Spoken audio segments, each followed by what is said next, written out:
తను నిజంగానే ఎప్పుడు స్పూన్‌తోనే తింటాను.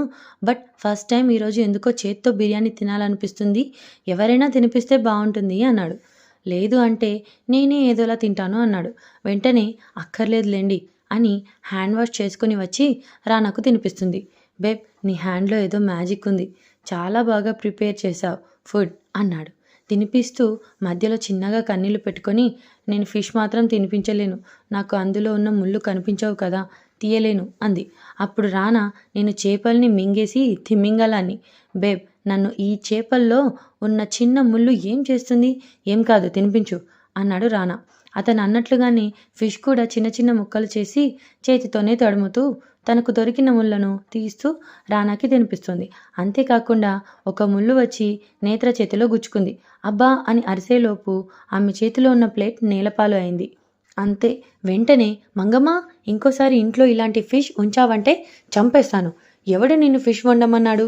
చికెన్ కానీ మటన్ కానీ ప్రిపేర్ చేయండి. బట్ ఫిష్ వండాలి అంటే ఫిష్లో కూడా చాలా వెరైటీస్ ఉన్నాయి.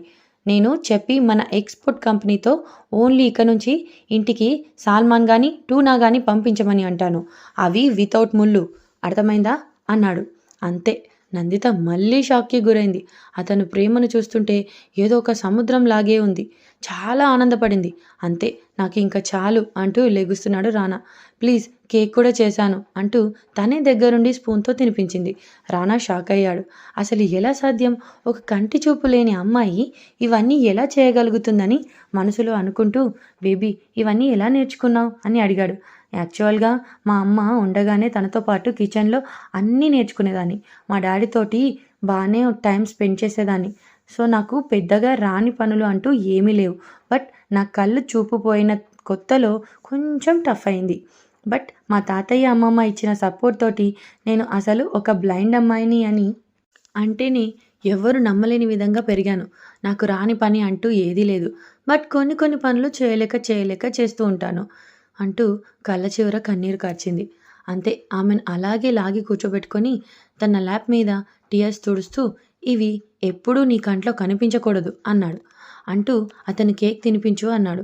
అందరూ ఉన్నారు అని సిగ్గుపడుతుంటే we are wife and husband so తినిపించు అన్నాడు. ఓకే అంటూ తినిపించింది.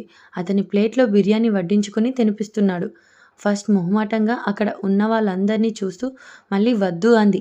మనిద్దరం వైఫ్ అండ్ హస్బెండ్. నేనేమి నీ బాయ్ ఫ్రెండ్, నువ్వేమి నా గర్ల్ ఫ్రెండ్ కాదు.